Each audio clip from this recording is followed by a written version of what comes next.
I'm Janine Turner, founder of Constituting America. Welcome to our annual academic study. History holds the key to the future. Or as Shakespeare said, what's past is prologue. This year's essay is entitled The Genius of America, A Journey into Our Republic, a study on Alexis De Tocqueville's Democracy in America. This essay is entitled The Taste for Material Prosperity in America and Particular Effects on the Love of Physical Pleasures in Democratic Times. Volume 2, Part 2, Chapters 10 through 11. Guest essayist, Dr. Jon Schaff. And this is pages 506 through 509 in the version of Democracy in America by the University of Chicago Press. Quote, on the taste for material well-being in America and on the particular effects that the love of material enjoyments produces in democratic centuries, end quote, by Jon D. Schaff. Starting roughly in the 17th century, Europe found itself moving from an agricultural economy to one based on trade, banks, and industry. Aristocratic society consisted of a few wealthy aristocratic landowners and the many who worked the land. In the emerging commercial society, there were various avenues to access to a comfortable living. In short, we were starting to see the rise of the middle class. Wealth went from being based on family and land ownership to something that one could gain from hard work, knowledge, and thrift. Many people connect the rise of the middle class to the ascent of democracy. The essential notion is that if people of a non-aristocratic background could acquire wealth, which included paying taxes, they deserved some say in how government operates. Government was not the plaything of people who happened to come from the right family. Free markets and a budding commercial class promoted various democratic principles such as the rule of law, the notion of consent, the right to property, and basic liberties. America was no different. If anything, America's democratic ethos was more advanced than in Europe, as aristocracy never really had a hold in America. We might think of Ben Franklin's famous essay, quote, The Way of the Wealth, end quote, and his aphoristic advice regarding how to get ahead in the world. Quote, a penny saved is a penny earned, and early to bed and early to rise makes a man healthy, wealthy, and wise. Put gaining material comfort at the heart of happiness. In the early 19th century, Americans developed the idea of, quote, the self-made man, end quote.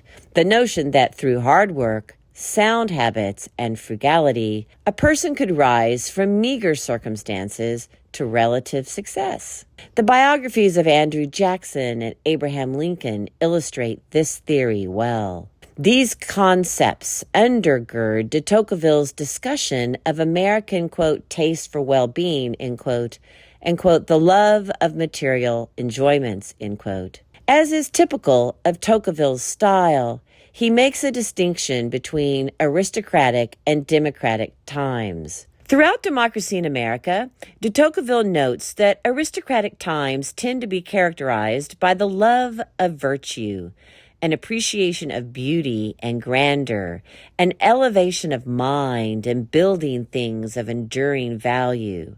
Democracy, by contrast, tends to aim for what is useful.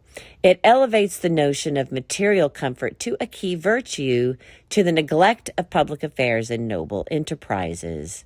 In these two chapters, de Tocqueville posits that aristocrats do not generally focus on deriving pleasure from material things. Recall that what makes an aristocrat is not the possession of great wealth. The key features of aristocracy are the possession of inherited wealth, especially land, and the fact that the aristocrat is at leisure. An example, does not work for a living. He uses his leisure to pursue goals more elevated than mere money-making.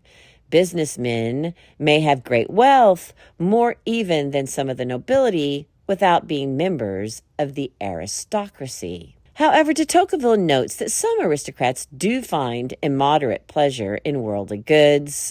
In his other major work, the Ancient Regime and the Revolution, his meditation on the French Revolution, de Tocqueville criticizes the pre-revolutionary French aristocracy. He argues that French nobility had all the trappings of aristocracy, namely wealth and privilege, without serving a public function. They were merely decadent. The resentment of the people towards such an aristocracy is one of the causes of the revolution, de Tocqueville claims. In these two chapters, one encounters de Tocqueville's description of such a corrupt aristocracy. In these chapters, de Tocqueville is a friendly critic of democracy. He believes democratic citizens are too materialistic. Because fortune is uncertain in America, regularly gained and lost, everyone thinks more about material things. The wealthy know their riches may be evanescent, while the poor have sufficient examples to believe that wealth just might be within their grasp if they work hard enough and get a little lucky. The rigid class structure of aristocracy causes rich and poor alike to think less about money, as the aristocracy knows it cannot lose it, and the poor know they cannot gain it. In contrast, the fluid nature of democratic society causes nearly everyone to think about money and well-being. An example, acquiring relative comfort. The concern for well-being amongst Democrats undermines virtue. Unlike virtue, de Tocqueville argues, well-being can be purchased. This makes well-being attractive to democratic people. Anyone can make enough money to be comfortable, while only some are able to be truly virtuous. Money-making is more democratic than moral excellence. Further, the love of comfort may render democratic people complacent. If they have material well-being, they may forget about defending their liberty. As long as I can afford various pleasures, why do I care if I have the right to vote or free speech? A despot may take advantage of a lack of virtue and the people's lack of vigilance to subvert democracy. This essay was written by Jon D. Schaff. Jon D. Schaff is professor of political science at Northern State University in Aberdeen, South Dakota, where he has taught since 2001. He teaches classes in American political thought, American political institutions, as well as politics and literature and film. He is author of multiple articles and book chapters, as well as 2 books, Abraham Lincoln and the Limits of Liberal Democracy, An Age of Anxiety, Meaning, Identity, and Politics in 21st Century Literature and Film, co-authored with Anthony Walks. He co-edited Humanity's History of America 2, From Revolution to Reconstruction, 2 volumes for Classical Academic Press.